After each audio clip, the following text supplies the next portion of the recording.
If you are joining us from Asia, a very good afternoon, evening. If you are those of you who are in Australia and New Zealand, a very good evening. And if you are joining us from Europe together with our speaker today, a very good morning. Hopefully you are having a great start to your day. We are excited to have the fourth thematic webinar on inclusive AI design today for the 18th ASEF Classroom Network School Collaboration on Effective, Inclusive, and Ethical Artificial Intelligence in Education, in short, AI design. So first of all, as usual, we will introduce our speaker and the session, and then you will have the presentation by our speaker, and then we will have, at the end of the session, a generic question and answer, and then we will conclude the session by sharing what to expect next. Before we begin, some of you, I saw that on the screen, your name is named as user, or not properly named. It will be very useful for us and for our speaker and your peers as well if you can rename yourself, first name, last name, and country. So please do that. I will pause here for a few seconds so that you can do it. Okay. I see most of you are named as per the order of first name, last name, and country. Thank you so much. So we have designed today's session to make sure that you have an opportunity to build your knowledge and understanding on inclusive AI. Why? You can see that a lot of scholars are talking about ethics, about effectiveness, about how to use an AI tool meaningfully. However, inclusion is a very is a very crucial topic that is close to our heart here at the Asia Euro Foundation as well, because inclusion matters if we want to ensure that innovation is inclusive and progress and development are inclusive and teaching and learning are equal for all you learners. We are lucky to have a lovely and brilliant speaker who we worked with before, and those of you who are here as a mentor and alumni participant, you have already met her. So from her today, you will have the opportunity to learn about key concepts related to inclusive AI in the context of your role as an educator. So it is our pleasure to welcome Ms. Lydia Kralla to the ASEFClassNet18 virtual webinar again. Thank you so much, Ms. Kralla, for accepting our invitation and for designing a great session for today. Ms. Kralla is an education analyst and advisor. She's also an independent expert for a few important initiatives that are ongoing with European Commission, Council of Europe, and UNESCO. And her work currently mainly focuses on AI and data in education. And she's from Croatia, and currently she's associated with an organization called EduCon-LK. One of the things that we would like to highlight for Ms. Kralla is that she's not only a scholar and expert in the topic, but she has been a teacher like you, and she has over 3 decades of experience. And in her work during the, when she was working with the Ministry of Education in Croatia, she led curriculum reforms that really paved the way for a lot of innovative, teacher education development in Croatia and beyond. So without further ado, let us give the floor to our speaker, Ms. Lydia Kralla. The floor is yours. Hello, everybody. A little bit cold and summery greetings from the Croatia, and let me start sharing my screen. Thank you, Jyoti, for a lovely presentation. So many good things you said about me. I hope I will grow up to the expectations like that. So, our topic today is inclusive artificial intelligence design for the education. And as George already mentioned, I have a 26 years first-hand experience in the classroom teaching mathematics and computer science, but also work and created different textbooks, different guidelines, also worked on AI frameworks for UNESCO for teachers and for students, and some new ones for the students as well. But let's continue to our topic. So today we are going to start with some theories, with some concepts to be on the same page what all of us mean about equity and inclusion, especially in the area of use the AI, then talk about some tools which we could use or we are using already, and start with the recommendations we would like to share among ourselves, among our peers, or as a platform to work in a wider school or education community. So I borrowed the description and let's call it definitions from the OECD when they talk about equity, so achievement of educational potential regardless of different circumstances. You could recognize some of those happening in your real school and classroom environment.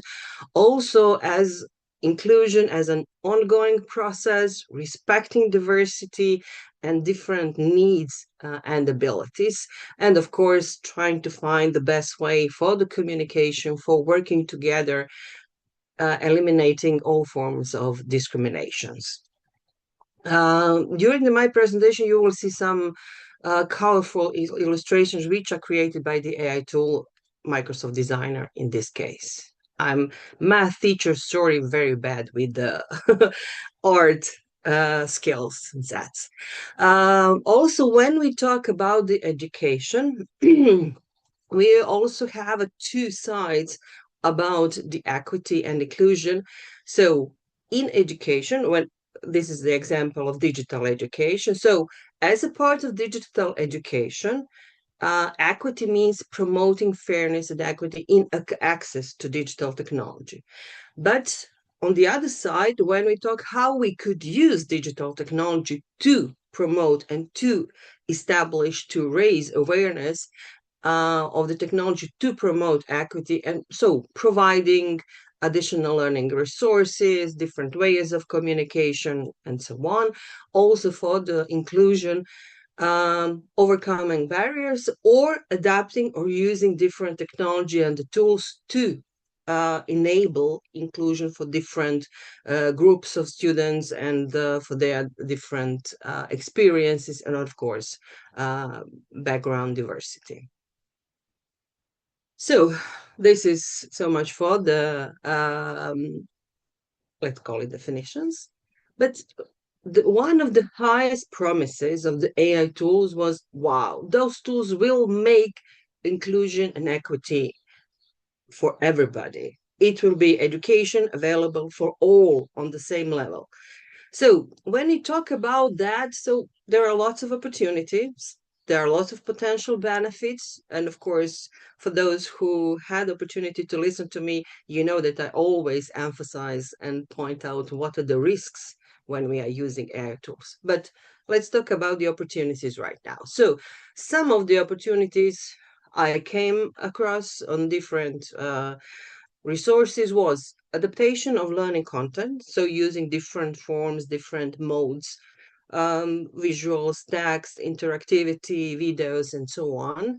Enrichment of the content, so not just let's say very passive presentation as I'm sharing with you now, but more interactive parts, sharing and assisting the students with the special needs. So when we're talking about hearing impairments, maybe some autism, and also there, I didn't have experience with it firsthand, but they mentioned that such a tools could help with diagnosis of dyslexia, for example, and dysgraphia.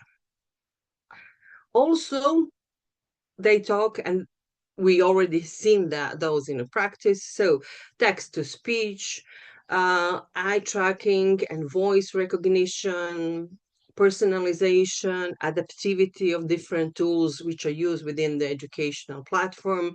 Then the thing I use a lot, it is a translation on the fly within some virtual environment, translation by different AI tools from different languages, but also to happen to help and to simplify text if needed for, like, for example, this dyslexia or speech impairments.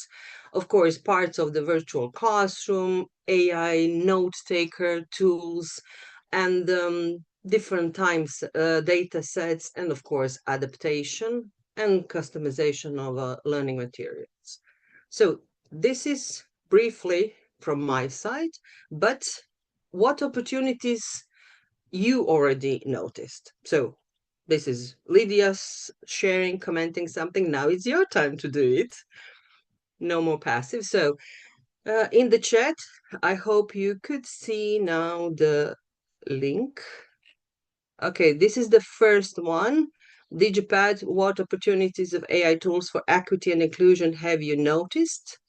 Or you could scan the QR code, which you see on my screen. Okay, yeah, I will go through this. So this is Digipad, one of the open and freely usable board for sharing. You have a plus things at the bottom corner, and now you click on a plus and you write some of your examples, some of the opportunities you already noticed in your everyday practice. So could be something I mentioned or I didn't mention, but you have some examples. So please share your experience.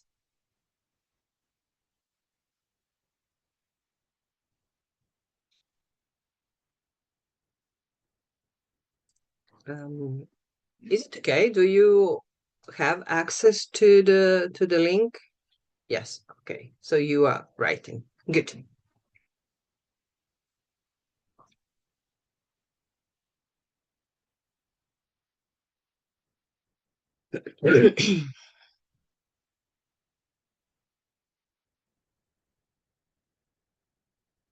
Okay. Thank you, Naomi, for the first one.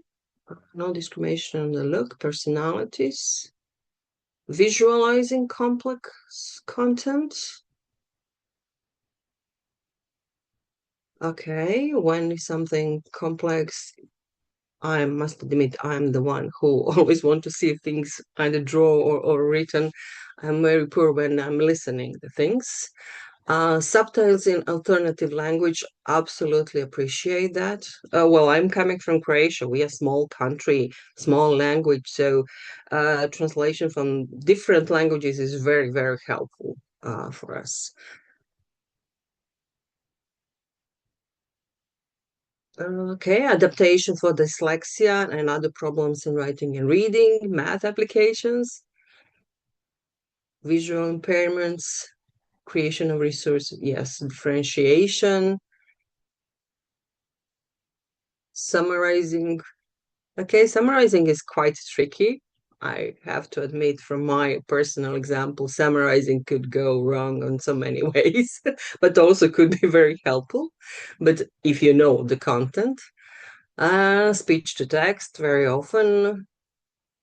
Oh, so as a way of communication. Well, there I could share the story from my math teaching. So also one of the students who was very incommunicative, didn't want to take part, didn't want to write on the board.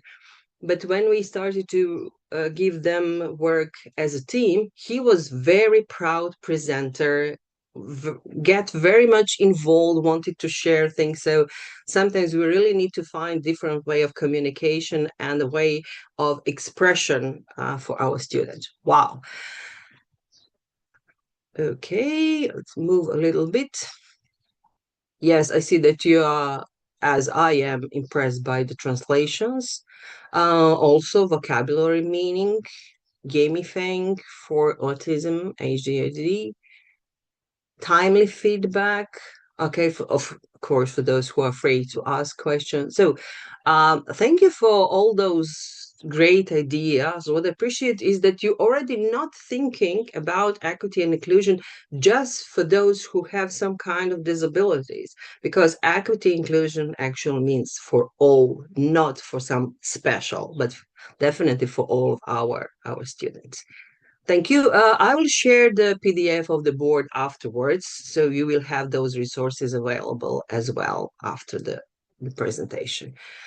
So this is why I was commenting. So thinking about technology as a solution for all and creating and addressing this structures could just create barriers. And of course, we always have to think about our role as a teacher, as a promoter of some behavior, some attitudes. So inclusion in minds definitely thinks about everybody, and technology is not solution for all. And we are just not looking about um, how to fix someone's disability, but how to enable everybody to learn and grow. Okay, so this is one of the paper I've just mentioned briefly. It's coming from the islands. They mentioned their principles about the use of AI in education, that tools have to be private, secure, free to use. Data should not be used for the training of AI models, should be protected. And of course, when we are using AI tools in educational settings, it must be inclusive, equitable, and designed for accessibility, and that means for all. Last year, I had opportunity to work in a European Digital Education Hub, and the topic we tackled was explainability. So explainability on one side is responsibility of developers, of the creators of the AI tools. They have to provide enough information for us. So understandability is on our side. That means we have to get enough information how some algorithms work, what data is used, how recommendations, how adaptivity is planned in those specific tools. And if we are talking about Europe, we have AI Acts as a background for this, and we really need to keep asking questions so they provide us with enough information about the tools they are providing for education. So from that document, I could share the link afterwards. So the explanation provided by those who created tools have to be understandable and relevant for the end users in education. And of course, have to comply with the legal requirements by the EU regulations, by the country regulations, by whatever is appropriate and enforced in your country. And of course, meeting the needs of the education. So another exercise for you this time, I would kindly ask you to write in the chat. So this is some of the aspects of inclusivity I came across while I was preparing this presentation. So diverse learning needs. We already mentioned disabilities. We already mentioned language barriers. Then equitable access with different background. Us being in the Asia-Europe combination, we definitely has different backgrounds, which we could talk about. Cultural, racial diversity, and learning strategies. So what would you add to my list? Just write in the chat this time. Neurodiversity, bias, prejudice, digital divide, still very strong and existing. I see mentioning universal design. Yeah, we'll come to that as well. I'm so happy that you are already um, quite informed about the topic. That talks a lot about you as a teachers working in the current conditions and the current technological environments.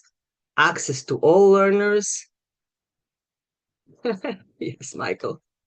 Design tools with strong safeguards to prevent misuse of students' data, minimize algorithmic bias that could harm specific groups. I think we are still in the area where the AI tools are created for everything and want to do everything. And we would like to have tools which are created for education. So please focus on education and support our needs and our barriers and our limitation. Adaptions, gender diversity, absolutely. Cultural norms, culturally marginalized. Thank you. You're a very active group. I like working with you. So, as a background or as a base for our work in the area of equity and inclusion, we are using UNESCO's framework of the competencies for teachers. So I didn't put all the competencies there. You've read the whole framework, hopefully. But I just raised so you could see some of the areas which are targeting inclusions and equity as well. So one of the principles is ensuring inclusive digital futures. This is something that lies ahead. That means that teachers need to have the critical capacity to assess the potential, of course, positive and negative impacts of the AI. And what I talk is intentional ethics by design. So when the developers are creating the content, are creating the tools, they already have that in mind when creating, especially for education. Um, they also mention understanding threats inherent to the design of AI. For example, AI-generated content has been undermining indigenous knowledge, cultures, and languages, actually targeting our group of people, ensuring human and social values like empathy, altruism, justice, intercultural compassion, because those are the things that AI tools are not supporting, and we are losing a battle a little bit from the technology without, so we have to enforce those aspects of a human interaction. Then of course, having in mind that access to information and standardized responses is just a technology, but we have to have a critical attitude to all those resources. And I think it's on the next slide. So UNESCO framework clearly said, yes, we have to promote inclusivity. So it is our responsibility. Well, it says within the scope of their duties, but I would say, yes, it is. Teachers need to ensure that AI is used in an inclusive manner by and for all students. Yes, I'm just trying to read the chat. He says, yeah, I agree. AI could potentially exacerbate the digital divide and make it serious issue for I think every education system. So AI, UNESCO AI competency framework, you remember 5 areas, 3 levels of the proficiency or no, progression. So I just took some of the competencies. For example, in the first domain, social responsibility, that means building inclusive AI societies. So having that in mind, I would say this is already built in our training as a professionals in education. It's part of our professional responsibilities, but please don't lose that from the scope when using the AI tools. Then in the area of ethics AI, which we'll use today experimentally and very practical, co-creating ethical rules. So what I do expect from you, which I already see when you're participating, is leading and participating in discussions, action that address ethical, social-cultural, and environmental concerns in the design and the use of AI, monitor potential threats or harms to users, especially children, students in vulnerable groups. Literacy, no, okay. You didn't need my intervention in the chat so far. Then in the area of creating with the AI, I think we all use a lot of generative AI tools. There is actually a myth that there are no other AI than generative AI. Please believe me, this is not the only AI system existing. But so when are you using and plan to use some of those generating tools? Think about inclusive learning environments, and all the risks are already built into those tools. So, for example, you are creating a lesson plan. Be aware that you have to very focusly read this lesson plan and find out, is it risky for your current classroom, for your students, for your community and environment. Then in the area of AI pedagogy, AI assisted teaching, and what I always mention, pedagogy first. If you don't know why you are using some tools, please don't use it at all. You first have to answer for yourself, is this a good tool? for achieving learning outcomes? Is this a good tool for my student? What will I do with it? And then decide, okay, I think this one does answer all the questions, and it is good for my current classroom and community, and of course for all the students. Don't forget pedagogical validation. So, as was mentioned in the chat, universal design. So designing AI for diverse learners, that means in the core, it should support different needs, different economic, social economic backgrounds, different cultures, different languages. And of course, the algorithms could be adapted to fit the cultural context. I would say this is the similar risk we have in Europe and Asia as well, because most of the algorithms, most of the AI tools are created with American background. And you can't easily transfer American background to any other countries. Our systems work different. We have a different culture. So to have option to adapt those resources, adapt those tools, and use it then within your context. I just put out the slide from the Universal Design for Learning Guidelines just to raise awareness. I do hope you already know a lot about universal design. This is bottom level of the inclusivity. So how to create content, how to create activities, how to support teachers, students also with different needs and backgrounds. We talk about um, emotional capacity, we talk about clarifying vocabulary, we talk about connecting to the prior knowledge, we talk about supporting opportunities to customize this display of information, different ways of interaction, different multimedia and different channels for communication and for expressing, and as the last says, set meaningful goals, organize information and resources. Link for that is also in the presentation. You could find more resources, but please have in mind that when I speak about inclusivity, I speak about inclusivity for all. And what my colleagues with the backgrounds in a special needs says, when you think about creating the content for all, then you're also answering the special needs of the students.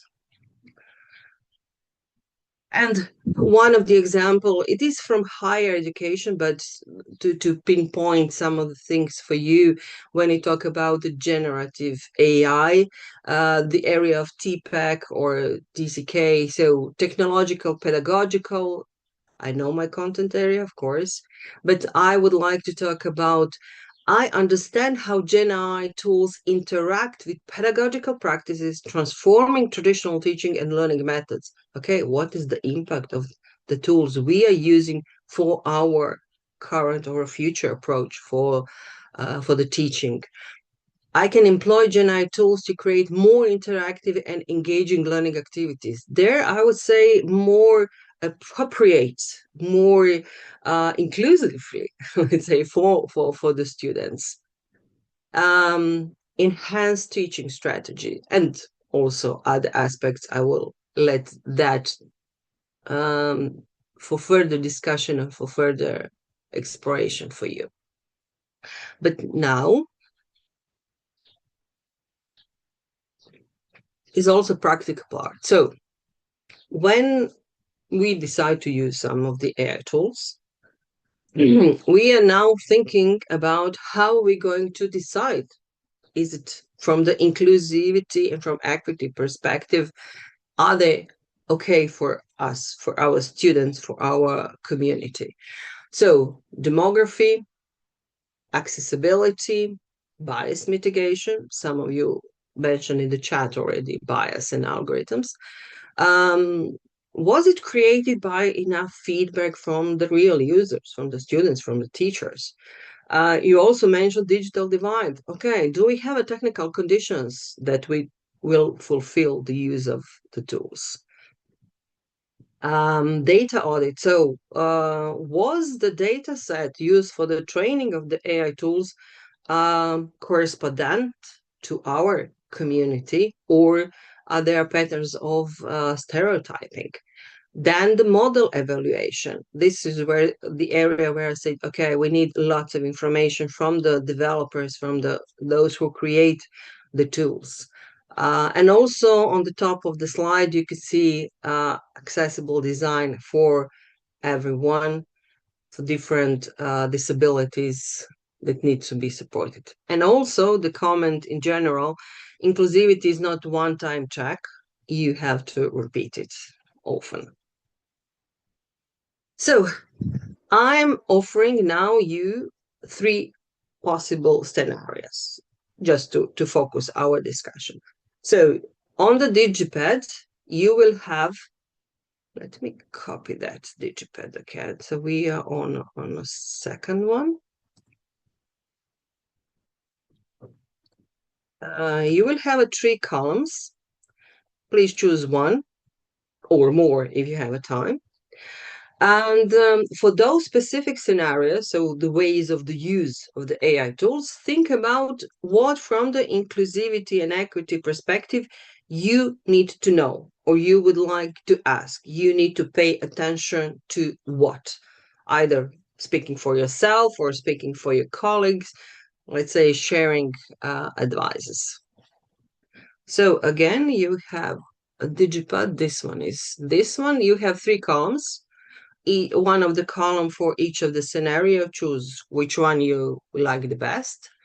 And you have a plus sign, so you click on a plus and again, write into it. So my question for you is, in each of those scenarios, the way of the use of AI tools, what we should really pay attention to from the aspect of inclusivity and equity. While you are writing, I will try to read the chat in the meantime.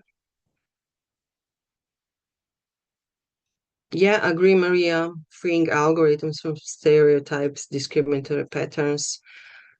Carefully review AI-generated outcomes. Agree. Yes, show men in the STEM fields. This is a very, very stubborn pattern in the generative AI. More balanced, inclusive perspective. Absolutely. Oh, I see that somebody already finds some inspiration for their practices here. Yes, this is my intentional. You know, as a teacher, you always have a mission. Yes, this is the content. This is some ideas you could use for your future tasks where you are working on. Okay, let's see how it's going here. Okay, diverse answer formats. Absolutely agree with the grading. Are spelling errors tolerated? I can count subtle spelling errors. Yes, of course. Student grading needs to be individualized and tailored to each student needs. Absolutely. Grading system and free from bias. Yeah, I'm not sure. Well, I don't have first-hand experience with some of the good grading system which are automated, but I'm still not on the level of blindly trust such a system for the grading. Yeah, maybe first level of assessment, but then give a real teacher to go through the essay, through the task, and give appropriate feedback or adjust whatever AI tools did suggest. System should be trained on diverse representative data. Absolutely. You know, you can't just mirror experience, I know, with the Croatian students in mathematics and transfer that to the Singapore. It won't work at all. Learning assistant covers as much cultural diversity, respect gender, race. You know, it still puzzles me why most of the AI assistants have a female voice. Yes, we obviously stereotyped helpers. Multilingual speech queries, translation. Are students able to access the tool? Regarding the learning assistant and conversational AI, my first question would be, are students aware that they are not talking to real humans? Then on the other side is the AI machine, and they can't blindly trust whatever they got as a feedback and information. Are students having access? Of course, low bandwidth, device, poor context, languages, tools for lesson planning, of course, national curriculum. As I said, most of the tools are developed on the American experiences and curriculums, and I would say that we have a different curriculums. It very much depends on the countries, the region, the culture. Without significant teacher input and application of pedagogical practices, Gemini, yeah. We have a Mistral AI in Europe as well, created in France. Students being pitched to, yes, generic scenario, yeah, very, very generic scenarios. One of my colleagues says, yeah, this is the activities I used 10, 15 years ago. Come on. That tool doesn't have anything better to suggest? Yes, because the data set says that this is the most often used tool, as we didn't change anything. Representation of literature class. Which values about it? Yeah, our hidden curriculum definitely could show up. Adopting national curriculum, ability to understand descriptors in criteria. Yeah, lots of those tools has rubrics, but not sure how they understand the criteria and descriptors. Well, thank you. Very, very resourceful group, and thank you very much for sharing your ideas how to continue and assess of those tools. Okay, back to our presentation. So, what I have done, besides asking you, I asked the Microsoft Copilot. Okay, you see Quizlet, I hope this is one of the tool we often use. You just create the questions, and we could use resources from other teachers, other colleagues. So let's see what the Copilot, so what AI tool says about another AI tool. So it says that it could be used with different languages. It says that it's mobile friendly, so it helps bridge digital divide. Okay, let's say. They have resources and content for different learning modes, learning styles, neurodiverse learners. Okay, they promise that. On the other side, Microsoft Copilot suggests that Quizlet could improve search and recommendation algorithm because it amplifies dominant cultural narrative, of course, which are present in the tool. Content is user generated, so there is a risk of different stereotypes. And as Quizlet has moderation, their proactive day content review is missing. And this is a limited cultural context of the tool. Please use this. This is the AI tools feedback, not Lydia's feedback. So they said, okay, strong support for screen readers, cultural representation, vaguely, multilingual support, okay, possible, limited transparency and on algorithmic fairness, and flexible modes. And to wrap up the thing, I asked Copilot to assess itself regarding the inclusivity and the bias. So this is actually an exercise how to use AI tools and as a background for the discussion. So Copilot for itself, it says, yeah, it's built with accessibility in mind. Lovely saying, but it also admits there are bias in it models. Um, of course, lots of organization doesn't have access to Microsoft 365, so there is a digital divide very clearly, and there are not enough clear explanation how Copilot makes decisions. So this is one of the exercise. I still very much appreciate what you said about these scenarios or what you said about different tools. And this is the reason why I would always go to the colleagues and ask for their experience. But also, let's use the AI tools and see what they have to offer for us.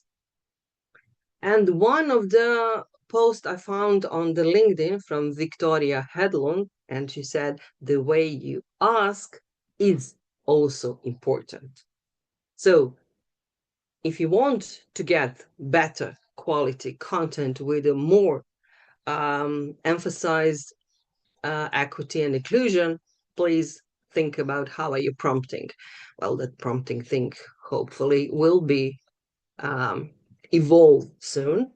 So here is the parts where she emphasized. So as a helpful tutor, 14-year-old students, written in a tone that's friendly and educational.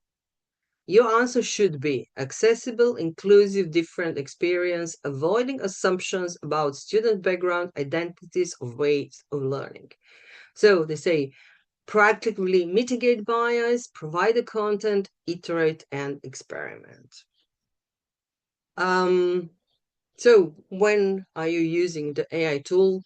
Have that in mind also as a way of asking or giving the instructions for the tools. But now is the time for you to wrap up and summarize whatever we have heard today, what we worked together on it. And also the aim of whole this exercise, whole this presentation workshop is to raise one of the competencies which are part of the UNESCO AI framework. It is co-creating ethical rules, as I mentioned at the beginning. So you have Menti tool now, and oops, I will read those while you're writing. And I kindly ask you either to go to menti.com and use this. Somebody asking about the sound. I hope you could still hear me. Yes, from our side, we hear you very well. Yes. Okay. Thank you, Jyoti. Yeah. So somewhere else is technical issue. So please go to the Menti, either on a mobile device or on a computer, and write some recommendations for yourself, for your colleagues, some of the recommendations how to think about inclusivity when we are designing, when we are creating some educational content with the support of the AI tools. Have also in mind that this recommendation could help you with the building your practice, your exercise for all this work with the ASEP in this period. So in Menti, you will see something like this. You will have a little box. Well, it's on my computer, but you will have a box where you could write. I didn't limit number of entries. And afterwards, I will share with you the PDF with all the recommendations you write. So our exercise is, okay, what we learned today, what we would like to share with our peers, and what would be a reminder for ourselves, what we would like to see built in our future practices, in our everyday work. Okay, I will read the chat in the meantime to see if there is something I need to react. Okay, let's see. Create respectful forums with inclusion in mind, access, facilitate digital skills development, mitigate bias in their prompts, ensure tools are accessible, reduce bias, involve all stakeholders, audit outcomes for fairness and transparency. Absolutely. Auditing, as I mentioned, inclusivity assessment is not the thing you done only once.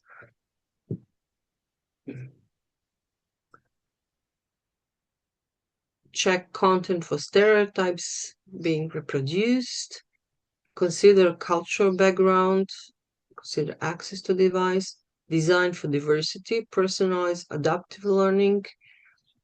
Auditing. Breaking down all barriers to access the optimum learning environment.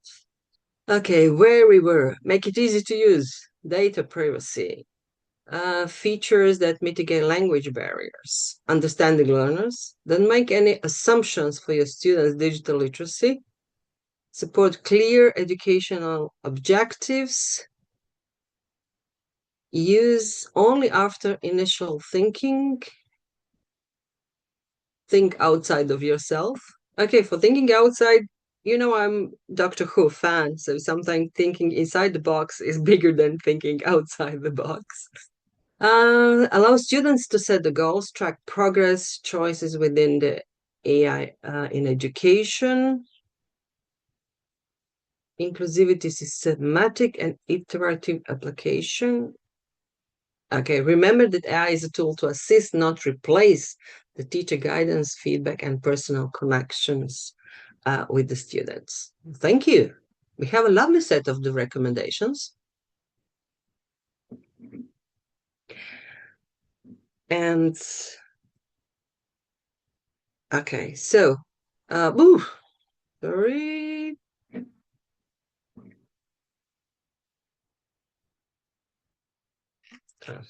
Me clicking too much. I was here.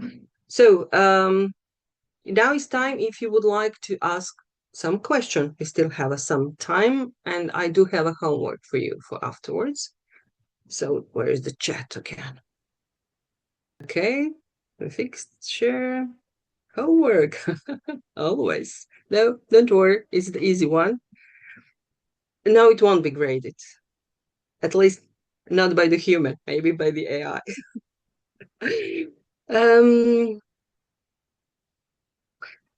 um, yes, there are existing checklists. Some of those are part of the ethical guidelines for the use of the AI and data in education created by the European Commission. We are just now in the progress of creating the new version.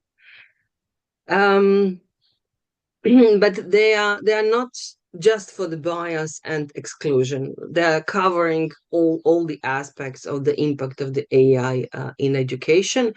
I mentioned a few things I came upon in the presentation, but I haven't noticed exactly the checklist for the inclusion and equity. But please, if you find some, share it with me. We could share it together. Any other questions? If you would like to discuss something with me?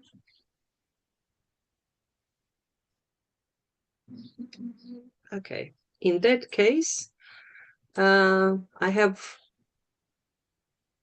one new information I would like to share with you. So quite recently, I think 2 weeks ago, European Commission together with OECD and Code.org published a new framework for AI literacy, but for the students. The aim of the framework is for the students of the primary and secondary schools, and it will be used for the future development of the PISA assessment as well. PISA in 2029 is aiming towards media literacy and AI literacy as well. This framework is open for the discussion right now. It's in the phase of stakeholder consultation. So please, if you have a time, read it, comment it. You will find the link for the feedback on that webpage. We all appreciate your feedback for future development of this framework as well. The homework is the same thing I've done with the Quizlet with Microsoft Copilot. Let's try to do this exercise on your side. So any AI tool you use, or with any other AI tool you use, and see what will you get as an assessment.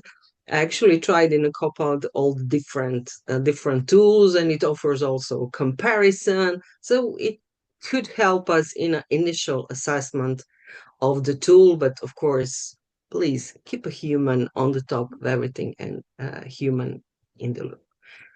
I think, Jyoti, that I finished my part. So if any other questions and discussions are appearing, and you could also find me always on a LinkedIn easily too. So, Jyoti, back to you. Thank you so much, Lydia, for such an interactive session, as well as for highlighting timely resources for our participants. I especially love the last framework you have shared, because so far we have been encouraging our participants to refer to the UNESCO AI competency framework. Now, very grateful to see that more work is done by Council of Europe, and now we have another very useful framework. And thank you to our participants also for actively taking part in the session. And I would like to just share my screen very quickly again.